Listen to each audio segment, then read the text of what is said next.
마가복음 6장 14절부터 16절.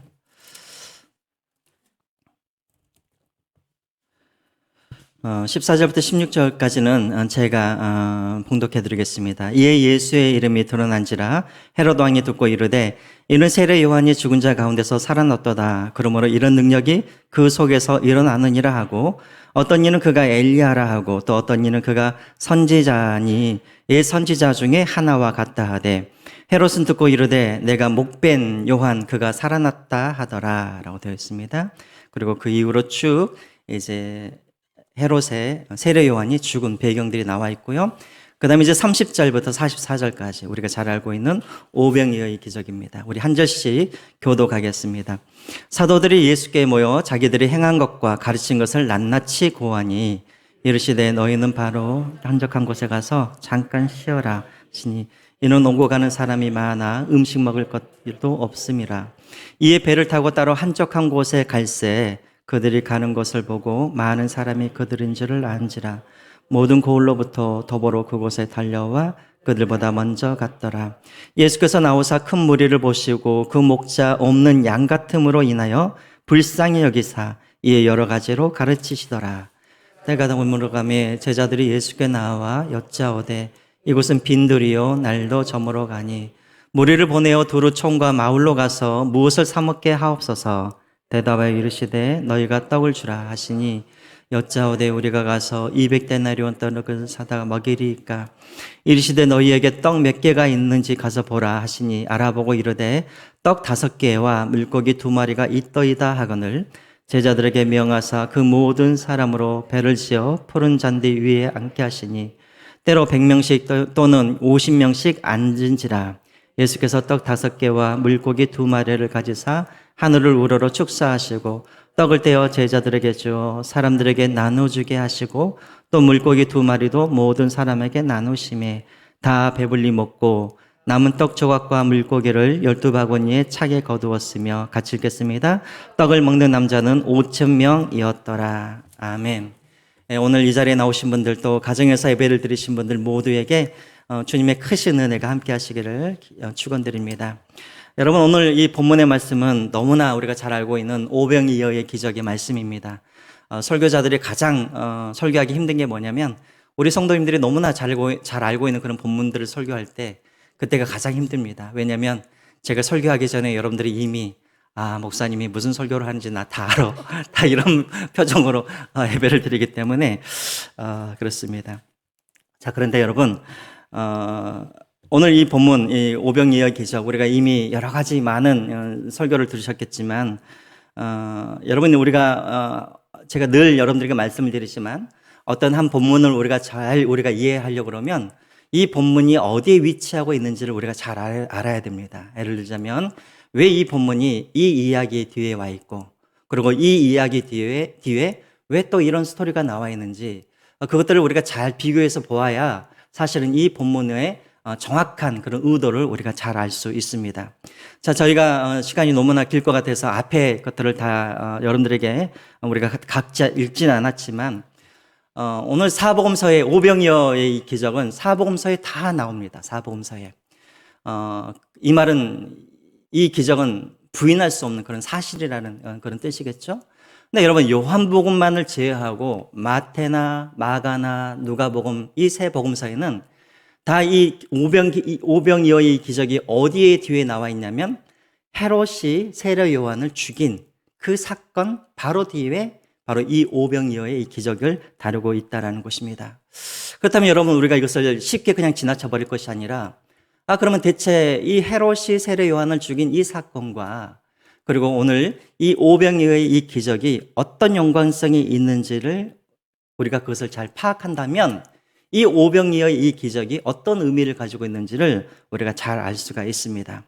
잠깐 여러분, 앞의 내용을 우리가 조금은 읽었지만 앞의 내용을 살펴보면 제자들이 저번 주에 제가 설교를 했던 것처럼 이제 뿔뿔이 흩어져서 제자들이 귀신을 쫓고 병을 고치고 그리고 복음을 전하는 그런 일들을 이제 하게 되어지죠.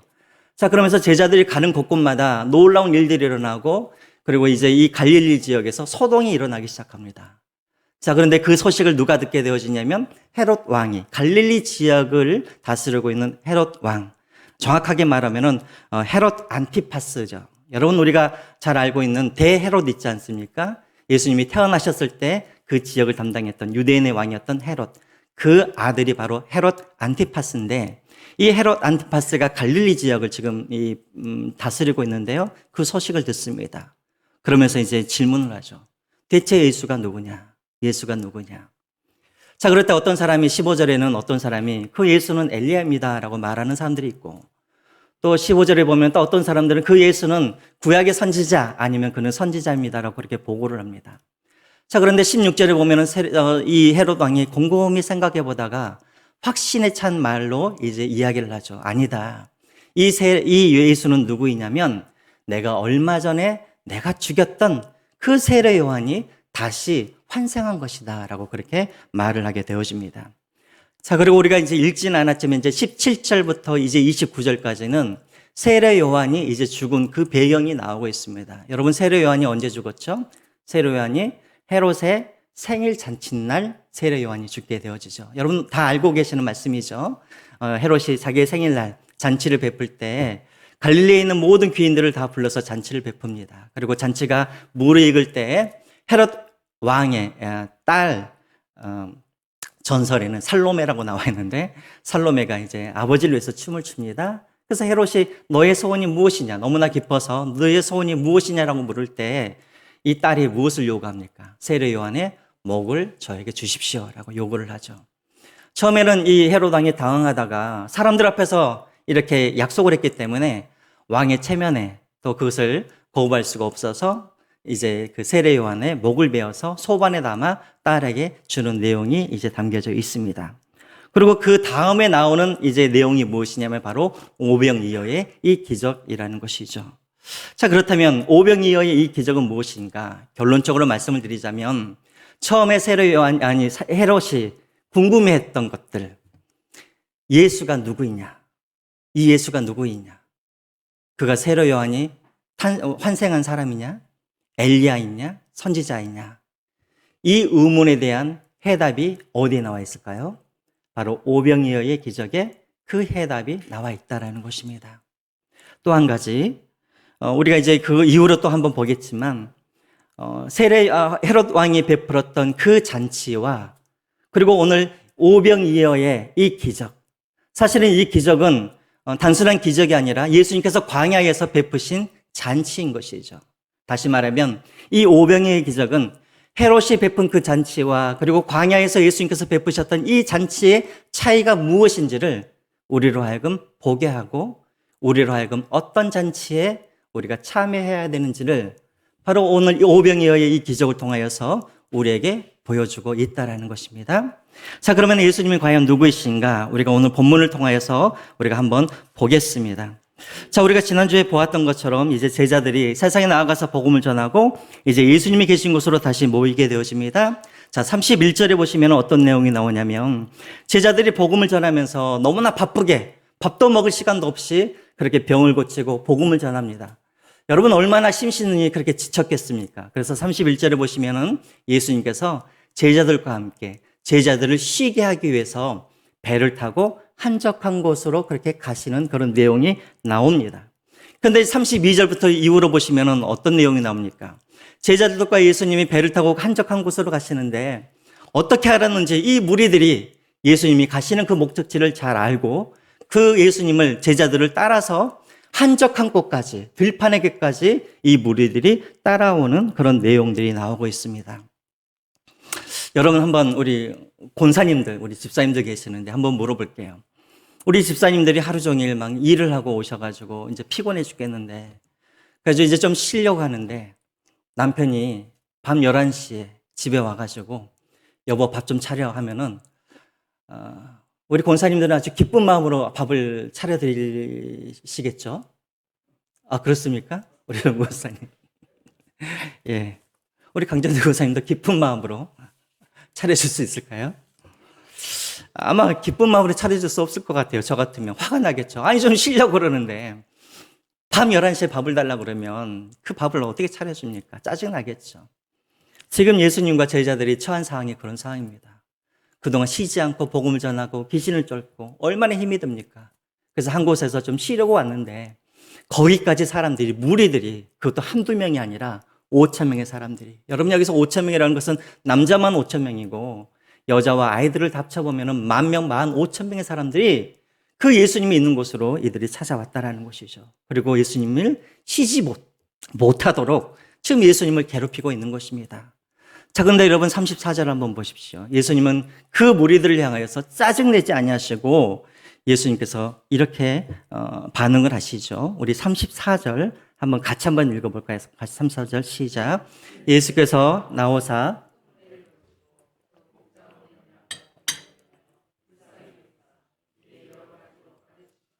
네. 여러분 34절에 뭐라고 나와 있습니까? 예수님은 그들에게 짜증을 내시는 것이 아니라 그들을 보시며 뭐라고 말씀하십니까? 불쌍히 여기셨다라고 그렇게 말씀하고 계시죠. 여러분, 왜 그들을 불쌍히 여기십니까? 그 앞에 보시면 뭐 때문에요? 그들이 뭐처럼 보였기 때문에, 목자 없는 양같이 그들이 보였기 때문에 라고 그렇게 나와 있습니다. 여러분, 양 잘 알고 계시죠? 양. 여러분, 동물 중에 양처럼 자기를 보호할 수 있는 무기가 없는 그런 양이 없다고 그래요. 양은 날카로운 그런 이빨도 없고 날카로운 발톱도 없고 양은 빠른 발을 가진 것도 아니고 또 시력이 좋은 그런 동물도 아닙니다. 자, 그렇다면 여러분, 이 양이 자기를 보호하기 위해서 가장 필요한 게 무엇일까요? 날카로운 이빨을 갖고 발톱을 막 갈고 이러면 살 수 있습니까? 아니죠. 양들에게 가장 필요한 것은 바로 목자인 것이죠. 자, 그런데 여러분, 오늘 이 예수님께서 그 무리들을 보시면서 불쌍히 여기시는 이유는 무엇이냐면 그 힘없는 그런 양과 같은 이 무리들이 무엇이 없다라는 거예요. 목자가 없는 것에 예수님께서 불쌍히 여기셨다라고 나와 있습니다. 여러분, 정말 이들에게는 목자가 없었을까요? 정말 유대인들에게는 목자가 없었습니까? 아니죠. 목자가 있었습니다. 그 목자들이 어디에 있습니까? 성전에 가면은 율법사와 그리고 서기관들과 그리고 대제사장들, 제사장들, 이들이 바로 유대인들의 목자인 것이죠. 자, 그런데 하나님께서 이들을 유대인들의 목자로 세웠지만 그러나 그들은 이 무리들에 대해서, 유대인들에 대해서 관심이 하나도 없던 사람들이었습니다. 그들은 오히려 성전을 강도의 소굴로 만들어 놓고 자기의 욕심을 채우기에 바쁜 사람들이었던 것이죠. 또 여러분, 유대인들에게는 또 다른 목자가 있었습니다. 그 목자가 어디에 있냐면 바로 왕궁에 있는 헤롯 왕이었습니다. 그러나 여러분, 이 헤롯 왕도 역시 백성들에게는 관심이 없었었죠. 이 헤롯 왕의 오직 관심은 무엇이냐면 로마에 있는 황제에게 어떻게 해서든지 눈에 띄어서 로마로 진출하는 것이 바로 이 헤롯 왕의 오직 한 가지 관심이었습니다. 그래서 이 헤롯 왕은 어떻게 했냐면 로마 황제의 눈에 띄기 위해서, 관심을 끌기 위해서 할 수만 있으면 유대인들을 쥐어짜서 그들에게 세금 걷는 일에만 늘 혈안이 되어 있던 사람들이었습니다. 이들에게 목자가 없었던 것은 아니었지만 그러나 그 목자들은 진정한 목자가 아니었던 것이죠. 자, 그런 무리들을 바라보시면서 예수님께서 불쌍히 여기셨다라고 그렇게 되어 있습니다. 여러분, 왜 오늘 15,000명이나 되는, 2만 명이나 되는 이 사람들이 먹을 것도 없고 마실 것도 없는 그 광야로, 그 빈들로 이들이 찾아왔을까요? 무엇을 위해서? 먹을 것을 찾으러 왔다고 한다면 이들이 광야로 나오면 안 되잖아요. 그렇죠? 마실 것을 찾으러 왔다고 한다면 그들이 빈들로 오면 안 되죠. 마을로 가야 되죠. 그들이 이 들판으로 온 이유는 무엇이냐면 진정한 자신들의 목자를 찾기 위해서 그들은 빈들로 왔다라는 것입니다. 자, 그러면 여러분, 오늘 이 본문이 우리에게 보여주는 것은 확실하죠. 예수님이 누구라는 말입니까? 예수님이 선한 목자. 예수님의 말로 바로 유대인들의 목자가 되심을 오늘 이 본문이 그것을 이야기해주고 있다라는 것입니다. 자, 그렇다면 여러분, 누가 진정한 목자인가? 누가 진정한 목자인가? 오늘 두 가지 것만 우리가 한번 확인해 보겠습니다. 첫 번째로 여러분 34절을 다시 한번 보시기 바랍니다. 34절을 보시면 예수께서 나오사 큰 무리를 보시고 그 목자 없는 양 같음으로 인하여 불쌍히 여기사라고 되어 있습니다. 여러분, 첫 번째로 진정한 목자는 누구냐면 양떼를 불쌍히 여기는 마음이 있어야 그가 진정한 목자라는 것입니다. 여러분 여기서 불쌍히 여기다라는 말 우리 한번 보여주시겠어요? 화면 한번 보여주시죠. 여기서 불쌍히 여기다라는 말은 헬라어로는 스플랑크논이라는 단어를 사용하고 있습니다. 스플랑크논. 이 단어는 무슨 말이냐면 동정하다, 긍휼히 여기다 그런 의미입니다. 자, 그런데 여러분 이 단어가 어디서 나온 단어이냐면 사실은 어머님의 자궁이라는 이 단어에서 파생해서 나온 단어가 바로 저 단어인 것입니다. 다시 말하면 이 스플랑크라는 이 단어는 어떤 의미를 가지고 있냐면 바로 어머님의 마음으로 자식을 바라보면서 고통하는 것. 이것이 바로 스플랑크논이라는 이 단어 안에 담겨져 있는 것이죠. 여러분 제가 전에도 한번 여러분들에게 한번 이야기를 했던 것 같은데요. 제가 미국에 있었을 때는 돈이 없었잖아요. 유학생들. 병원에 가서 한번 치료만 한번 받아도 거의 100불, 200불씩 내야 되니까. 그래서 저희 애들이 감기에 한번 걸리면은 그냥 저희들이 알아서 약을 제조해가지고 아이들에게 그렇게 먹였습니다. 그래서 거의 약사 수준이 다 됐죠. 유학 한 7년, 8년 하니까.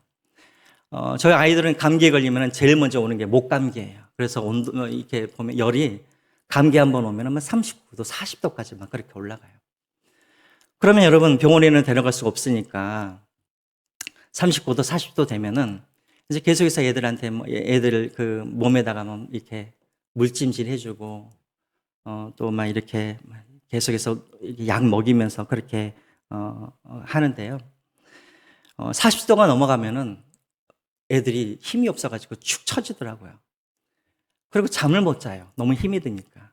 그리고 밤새 계속해서 기침을 합니다. 그럴 때마다 제가 하나님께 이제 늘 기도를 하죠. 하나님, 차라리 제가 좀 아팠으면 좋겠습니다. 하나님, 제발 내일 눈만 뜨면 이 아이의 감기가 저에게 오게 하여 주십시오.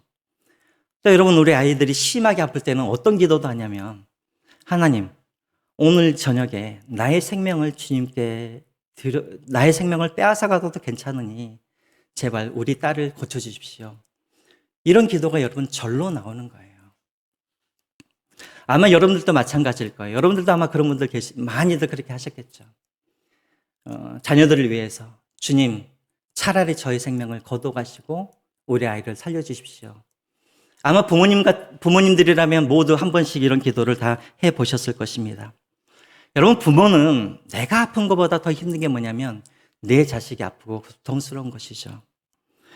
그래서 여러분, 심지어는 우리 부모들은 자녀들을 위해서 죽을 수 있는 것이 바로 부모인 것입니다. 왜 그렇습니까? 우리 부모에게는 어떤 마음이 있냐면 국률한 마음이 있기 때문에 그렇습니다. 바로 스플랑크논, 바로 이 국률한 마음이 우리 안에 있기 때문에 우리는 자녀들을 위해서 우리는 죽어줄 수 있는 것이죠. 여러분, 진정한 선한 목자는 누구인가? 양떼를 위해서 죽어줄 수 있는 사람이 진정한 선한 목자인 것입니다. 그래서 여러분, 요한복음 10장 11절에 보시면 진정한 목자가 누구인가에 대해서 예수님께서 말씀하고 계시죠? 요한복음 10장 11절 한번 보여주시겠어요? 나는 선한 목자라. 선한 목자는 양들을 위하여서 목숨을 뭐하느니라? 버리거니와 라고 되어 있죠. 여러분, 양들을 위해서 자신의 목숨을 버린다. 이것은 얼마나 어리석은 일입니까? 그러나 선한 목자는 할 수 있는 것입니다. 왜요? 선한 목자는 관리인이 아니라 어머님의 마음으로 양떼를 돌보기 때문에 그렇습니다. 여러분, 우리 예수 그리스도는 왜 우리에게 선한 목자이십니까? 바로 우리 예수님은 우리의 관리인이 아니시라 우리의 선한 목자가 되어주셔서 우리를 위하여서 십자가에 못 박혀 죽으셨기 때문에 그렇습니다. 여러분, 왜 예수님께서 우리를 위해서 십자가에 못 박혀 죽으셨습니까? 우리가 무슨 선한 어떤 공로가 있었습니까? 우리가 무슨 선한 행위를 하였습니까? 아니죠. 우리 때문이 아니라 하나님이 우리를 무엇으로 바라보셨기 때문에 국률한 마음으로 우리를 바라보셨기 때문에 국률한 마음으로 우리를 대하셨기 때문에 주님은 어머니처럼 우리를 위해서 십자가에 못 박혀 죽을 수가 있었습니다. 여러분, 오늘 여기서 말하는 이 스플랑크논이라는 이 단어가 여러분 구약에 보면은 어떤 단어로 사용되냐면 기람이라는 단어로 사용되어지는데요. 이 단어가 어디에 나와 있냐면 이사야서 49장 15절에 이렇게 나와 있습니다. 한번 보시겠습니까?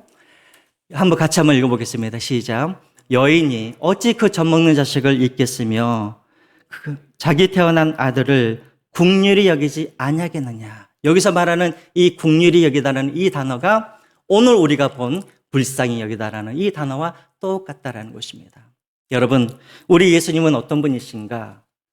헤롯은 그가 사도 요한이라고 말을 하고, 또 어떤 사람들은 우리 예수님을 엘리야라고 선지자라고 말을 하지만, 우리 예수님은 어떤 분이시냐면 바로 선한 목자라는 것입니다. 우리 예수님은 어떤 예수님이시냐면 우리를 긍휼한 마음으로, 우리가 아파할 때 함께 아파해 주시고, 우리가 고통당할 때 함께 고통을 당하시며, 우리가 슬퍼할 때 함께 울어주시는 그런 어머니와 같은 심정을 갖고 계시는 그런 선한 목자가 바로 우리 예수님인 것입니다. 때로는 우리가 인생을 살다 보면 이럴 때가 있습니다. 정말 우리 하나님이 나에 대해서 관심을 갖고 계시는가?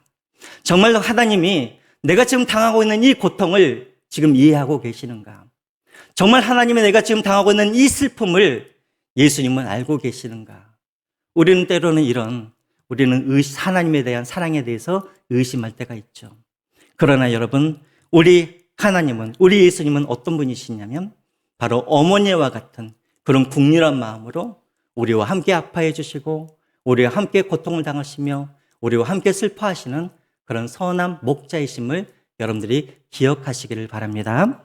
그러므로 우리가 날마다 그 선한 하나님과 동행하시고, 모든 여러분 안에 있는 슬픔과 고통과 그 모든 것들을 선한 목자가 되신 주님 앞에 내려놓을 수 있는 여러분들이 되시기를 주님의 이름으로 부탁드립니다. 두 번째로, 누가 선한 목자인가? 첫 번째로는 불쌍한 마음을 갖고 있는 자가 선한 목자라면, 두 번째로는 양떼의 필요를 정확하게 알고 양떼의 필요를 채워주는 사람이 선한 목자인 것입니다.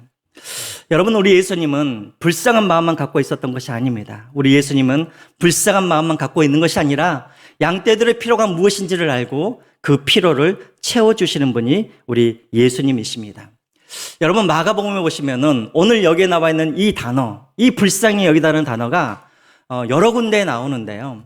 그 불쌍히 여기다라는 단어가 나올 때마다 그 다음에는 어떤 일들이 나오냐면 예수님의 기적의 사건들이 항상 나오게 되어 있습니다. 여러분, 마가복음에 보면은 제가 누누이 말씀드리지만 3번의 그런 죽은 사람이 살아나는 그런 사건들이 일어나죠. 어떤 사건들이 있습니까? 누가 죽었다가 일어났습니까? 첫 번째로는 야이로의 딸이 살아났다가 일어나는 사건이 있었었죠. 죽었다가 살아난 일이 있었습니다. 두 번째로는 나인성의 과부의 아들을 살리시는 기적이 있었습니다.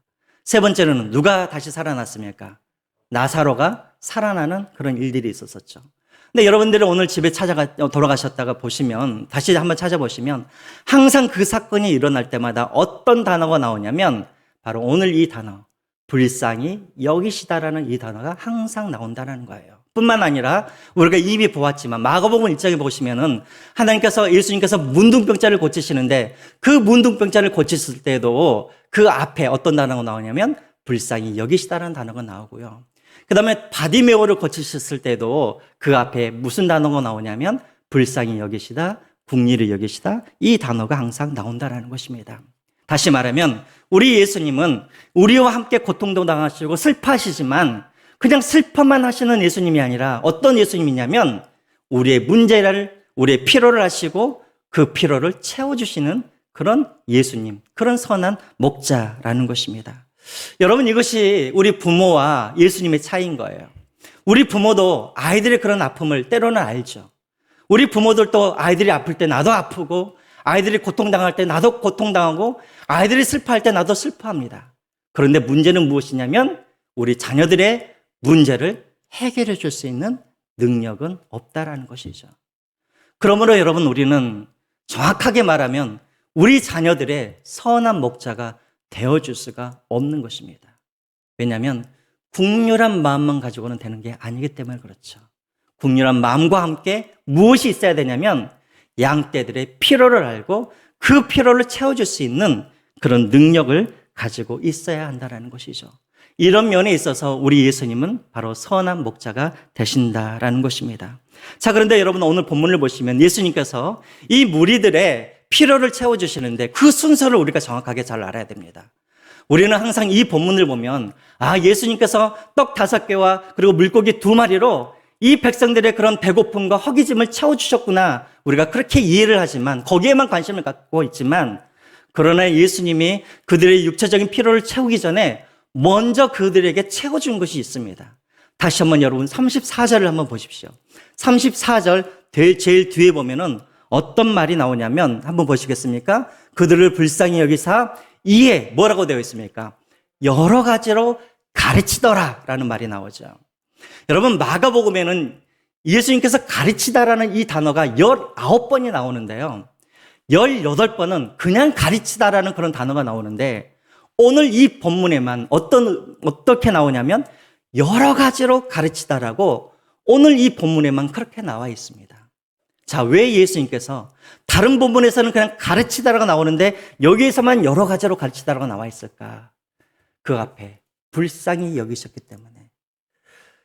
빈들이 아무것도 없는데 오직 예수 그리스도를 바라보면서 이 목자 없는 이 양 같은 이 무리들이 예수님을 불쌍히 여기셨기 때문에 할 수만 있으면 모든 것을 예수님께서 쏟아부어 그들에게 가르치기를 원하셨다는 것입니다.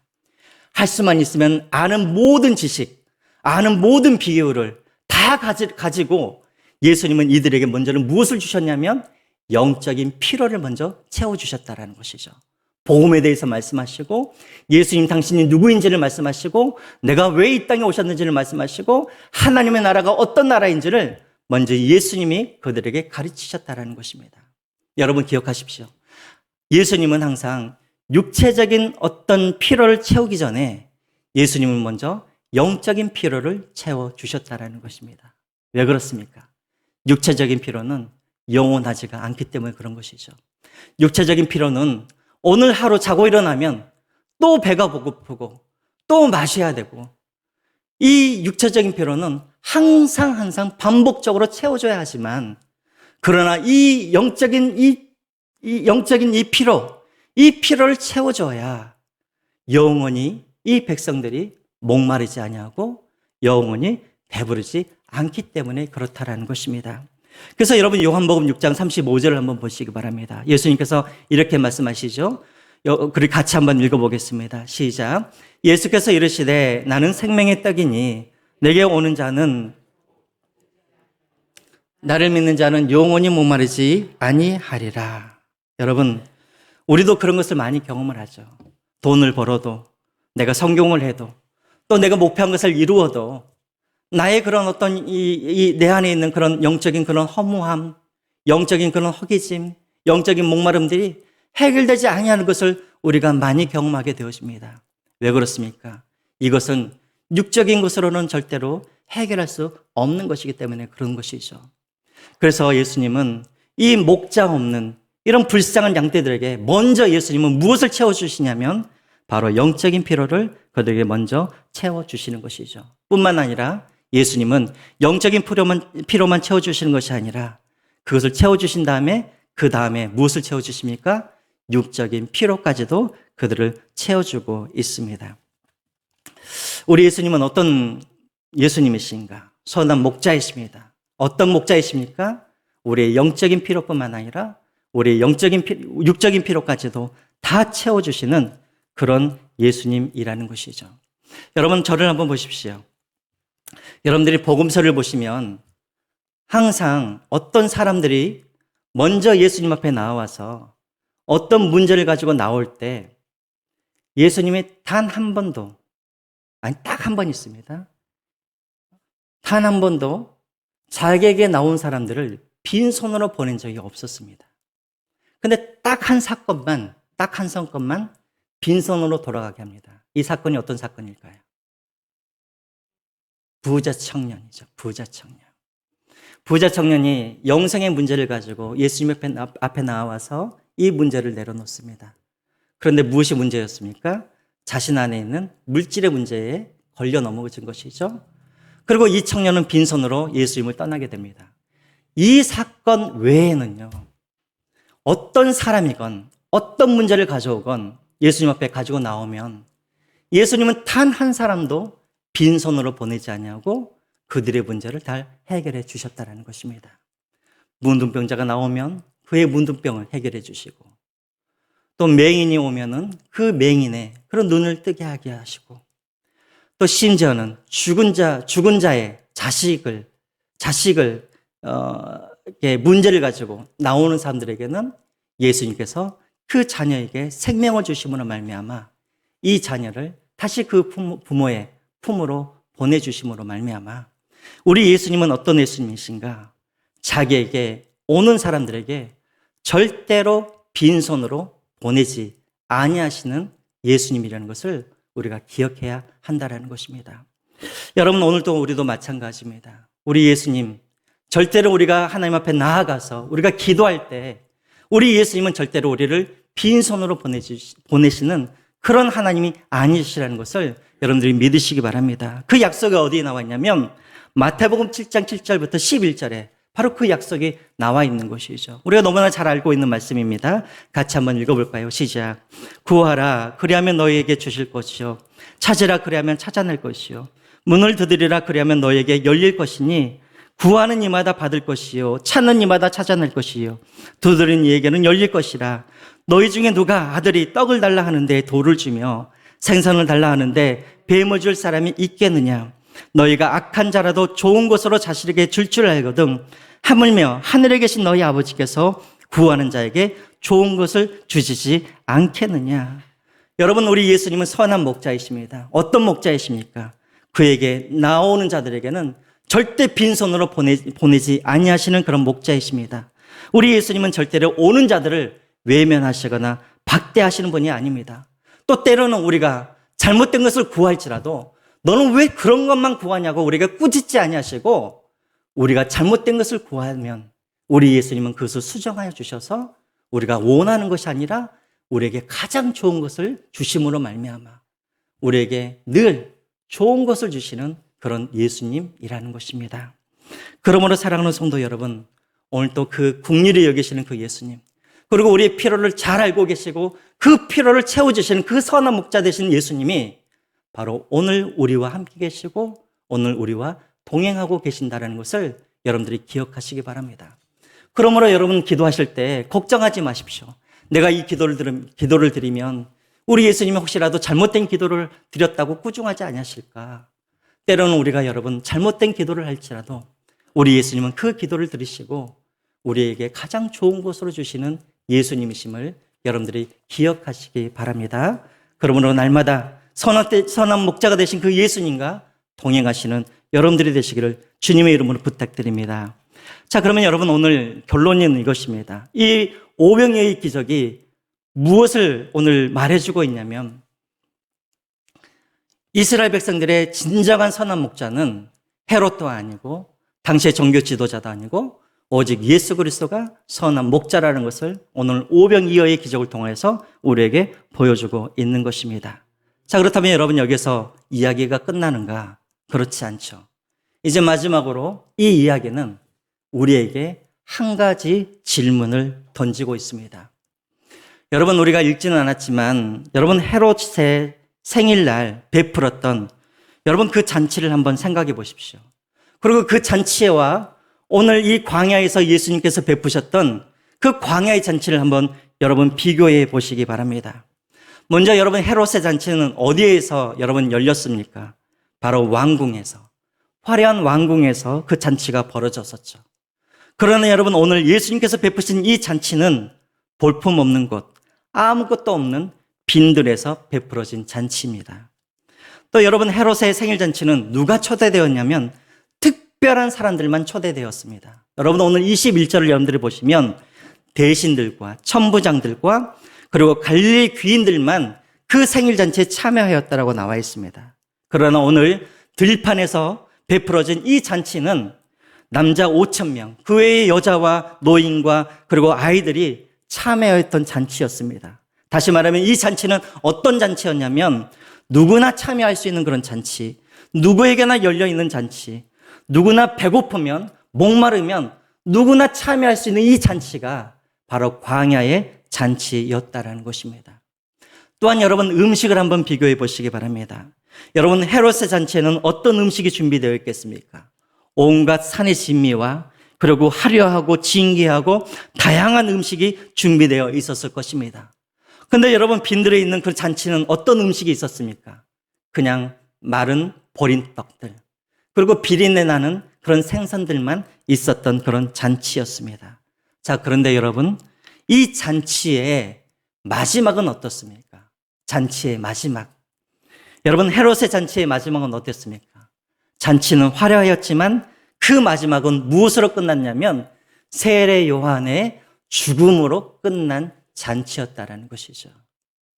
죽음의 그림자가 가득한 그런 잔치였다고 한다면, 여러분, 빈들에서 예수님께서 베푸신 이 잔치는 기적이 있었고, 거기에 말씀이 있었고, 거기에 예수 그리스도가 있었고, 거기에는 영생이 있는 생명의 잔치였다라는 것입니다.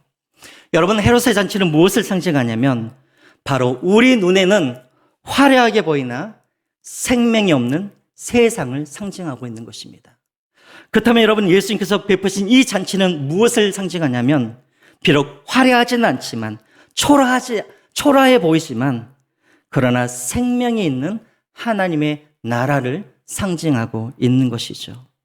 그래서 여러분, 오늘 오병이어의 이 기적은 우리에게 마지막으로 이렇게 질문을 하고 있는 것입니다. 당신은 어떤 잔치에 참여하기를 소망하면서 살아오셨습니까? 그리고 당신은 어떤 잔치에 참여하기를 원하십니까? 바로 오늘 오병이어의 이 기적은 우리에게 이런 질문을 던져주고 있는 것입니다. 여러분, 오늘날 수많은 사람들, 심지어는 예수님을 믿고 있는 그리스도인들조차, 예수님을 믿고 있는 그런 그리스도인들조차도 돈이, 성공이, 그리고 명예가, 가족이 선한 목자인 줄 알고 그들이 베푼 잔치에 어떻게 해서든지 참여하고자 합니다. 오늘날 수많은 교회들도 그렇죠.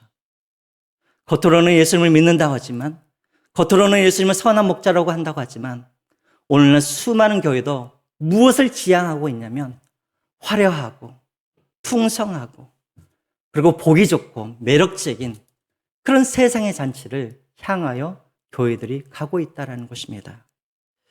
여러분, 그러나 그 헤롯의 잔치에는 영원한 생명이 없습니다.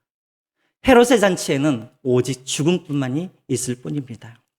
반대로 이 땅에 임한 하나님의 나라는 당장은 초라해 보이고 볼품이 없고 매력적이지 않지만, 그러나 이 잔치에는 예수 그리스도가 있고 영원한 생명이 있는 것입니다.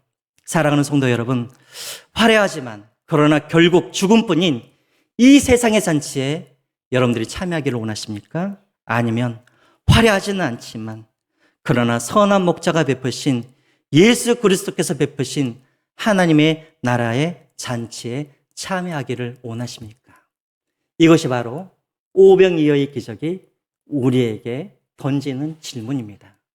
오늘 여러분 하루 살아가실 때 이 질문에 대해서 답하시며, 또 이번 한 주간 살아가실 때, 앞으로 여러분들이 계속해서 여러분들의 인생을 살아가실 때 항상 이 두 가지 질문에 답하시며 살아가실 수 있는 여러분들이 되시기를 주님의 이름으로 부탁드립니다. 마지막으로 시편 23편 1절과 2절을 읽고 말씀 마치겠습니다. 여호와는 나의 목자시니 내가 부족함이 없으리로다. 그가 나를 푸른 초장에 누이시며 실 많은 물가로 인도하시는도다. 아멘. 우리 찬양하시면서 준비하신 내용을 하나님 앞에 올려드리겠습니다.